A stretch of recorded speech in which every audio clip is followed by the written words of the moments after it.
Press the subscribe button and hit the bell icon to never miss another update from Ghazi Always. Never gotten quite such an applause before. I've done a lot of things, but this is the first time I feel like I've done something worthwhile.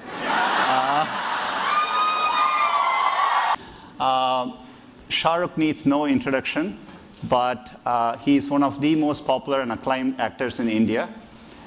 He has done a lot of things. He's not just an actor, he's a producer, he's a philanthropist. He has been given the Padma Shri Award by the government. He has starred in over 50 films, started his career in 1992 with Deewana.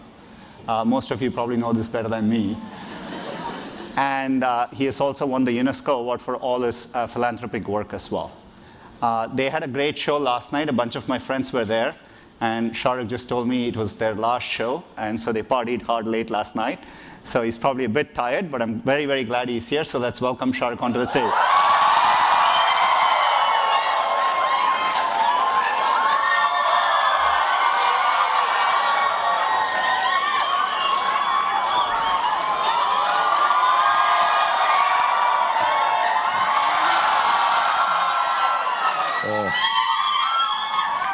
This is overwhelming. First of all, I never expect. Thank you. I love you too. You've done such a diverse range of films. What's the most challenging role you've done? Why? Can you talk a little bit about that? It's always the next one. Yeah, it's never the one that I've done, because if I've done it, then it's over and done with. And however badly I may have done it, but it's no longer a challenge. An actor, I don't know. No role is difficult because I don't, I don't have a method that I follow. I just take instances from life, meet people, and I meet so many people, and I love people.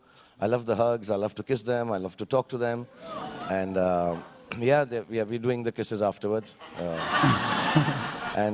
So I just get to know people, and then somewhere down the line, whenever a role is given to me, I kind of take from life and use it. And yeah, sometimes it's over the top, sometimes people think it's too simplistic, but I think it reaches out to everyone, touches everybody's hearts, and people identify with it. So films like Chak De were nice, Swades, there's Dil Wale Dulhaniya Le Jayenge, and I think in the last few days, I like Don, I find him very sexy. Three things I really like. I like entertainment, I like children, and I like sports. These are three things that really turn me on. Nothing else, actually. I'm not much of a sightseer. I'm not much for travel. I'm very boring. I'm very, very boring. If there are three things that I like, it's like watching films or video games, or watching sports, or children. I love children. So whenever there is a thing that I can involve myself now, because I've kind of done well for myself and I have a little extra money, so whenever there's something I get an opportunity to invest in any of these things, I always do without thinking of the business aspect of it. So business-wise, I don't know if they're doing well or not. My team is here, they'll tell you. I have to keep working hard and bringing the money in. But VFX was part of entertainment. IPL was because I like sports. And I really wanted to play. I wanted to be a football player or a hockey player. And it sounds very pompous. When I couldn't become a player, I thought, let me just go ahead and buy a team instead. But I did for my kids. That's the way I think as well. So no. Yeah, I said, let's go and buy a team. My kids liked it. We were sitting one day and they said, we should have a league team because of the English Premiership League and all. And I just went and bought it. And I remember we were to bid for it the next morning at 11 o'clock. And the bidding was very high, much more than I could afford or I still can afford. And all big corporates were doing it. And I was awake, and I was hoping somehow my bid is not accepted because I didn't have the money. So I just went ahead, and after I bought it also, we lost so many years and so pathetically that I became very sad. The business was bad, and the game wasn't being won, and it's been a roller coaster ride. But, I stuck around with it for 3 years now, and 5 years. And somehow things have turned. Because I truly believe, and some of you are younger here and you should know this, I don't want to sound philosophical and as if I'm giving you a lecture, but just when you think things are going to go wrong, if you hold on to them, they kind of turn around. Just that last brink is always the most important one.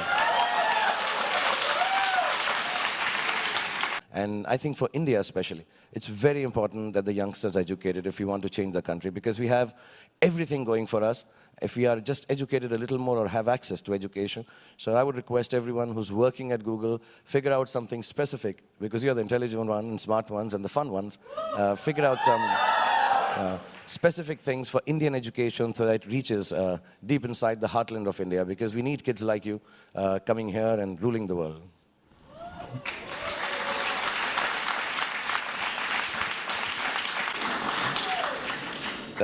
Deepika, as you all know, started with Om Shanti Om. So I like to show off and be pompous and take the credit for the fact that I made her, and which I can say openly. And today, unfortunately, she won't be able to sing because her voice is gone. She's otherwise she would have. Normally she does a full Bharatnatyam as soon as she comes from that part of India. She does a whole Arangetram and all, but she won't be able to do it. But very honestly, just to see all the desis out there is way cool. It's. I mean, I don't mean to sound too much of a nationalist, but it's just fantastic to see that you guys are literally running the world, man. Yeah. So we do take questions which people have all submitted both internally and externally. And the most popular question was, throughout your career, who has been your inspiration for each of you and why? So if you could talk about that. Me? Yeah, my eternal inspiration has been. So yes, for me, it's always been my father, and in whatever I do, anything that, yeah, I love him too. And he's actually very jealous that I'm here today. Yeah, he's more of a computer geek than even me. So actually, he must be blogging right now as we speak. So yes, it's always been my father. I think just for not just his professionalism, but just the kind of human being that he is. You know, his sense of morals and values are things that I've always admired, and I aspire to be like him. And whatever I do in life is always for my parents. And so they've, you know, I think my parents have been my inspiration always.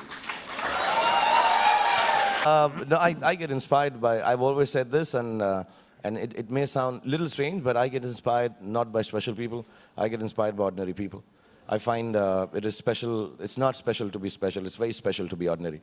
And I see people who achieve so much with such little facilities at hand. I get very inspired by that. In terms of big people, of course, my parents died early, so, but they were very good teachers. So some of the people I've liked may sound a little odd, but Muhammad Ali, I like, the boxer. Oh, there you go. I really get inspired by his story. I get inspired by the story of Mother Teresa. And I've never had the opportunity to meet either of them, but whatever little I've read, and I make it a point to read about them. And that's why maybe sometimes I come across a little arrogant, because of Muhammad Ali, not Mother Teresa. But I like the way he has led his life. And but more than that, I think I just get inspired. You know, I find when I meet people, I ask them, you know, how do you come here for the shoot? And they say, we wake up at 5 a.m., we take a local train, we've cooked food, we've dropped the kids to school, and now we've made it here at 8 o'clock, and when we pack up at 8, chances are we don't make it back home till 4 a.m. again sometimes. And I get really inspired by ordinary people. And that inspiration I take, that I've gotten fortunate now, and I'm no longer ordinary, and I should retain that ordinariness around me to be able to achieve a little more. I'm very, very shy, so, but I don't know. Okay, I'll try and show it. I'll hide behind it. I have to take it